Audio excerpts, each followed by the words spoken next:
it came up out of the water, the Spirit of the Lord suddenly took Philip away, and the eunuch did not see him again, but he went on his way rejoicing. And I think that's a perfect example because the eunuch got what he wanted. He got God. He got connected with God. He got his sins forgiven. Like, he got a relationship with God, and amen for Philip. But the eunuch didn't base his walk with God after that on Philip's presence. Philip left, amen.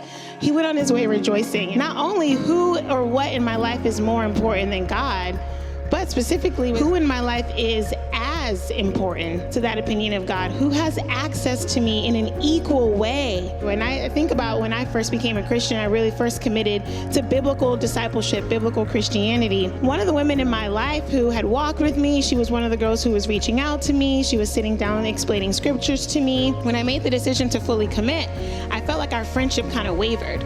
I wasn't seeing her every week. She wasn't texting me all the time. She wasn't following up with me. And young Christian LaToya had an attitude about it. So what do? You complain, right? So I found a friend and I complained. And I was like, she's not calling me. She's not texting me. She doesn't care if I'm meeting people in the church. I don't even have any new friends because she's not introducing me to people. And she's not checking on if I'm growing spiritually. And I was starting to get weary in my faith because she wasn't doing what I expected her to do. And she asked me, LaToya, how are your times with God right now? How consistent are you?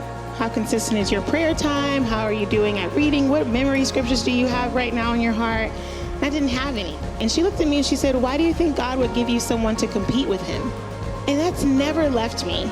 Never, ever, ever left me, that I don't want to have someone in my life that's competing as an equal voice to God. And when we do that, there's such freedom in healthy relationships because we're not tempted to lose faith in God if and when, because it's going to happen, we get hurt. And it gives me freedom to be fully vulnerable, to be fully transparent in my weaknesses, to celebrate my strengths, because I know this person is not the judge of me. And my worth isn't really connected at all to pleasing people. And I am so grateful for the healthy friendships that I have in my life right now. We are all busy moms, we have a lot going on. We hopped on FaceTime for 20 minutes. And in that 20 minutes, one of us was working from home. One of us is doing our hair. One of us is feeding a baby. We all have like infants basically. But there were tears shed. There was times of discipling. There was challenging share. There was, I'm going to hold you accountable on this. There were scriptures mentioned. But I think because we know that each other is not our God, we're free to show up. And it doesn't have to be this formal, oh, this is my time with you to talk about what I'm learning.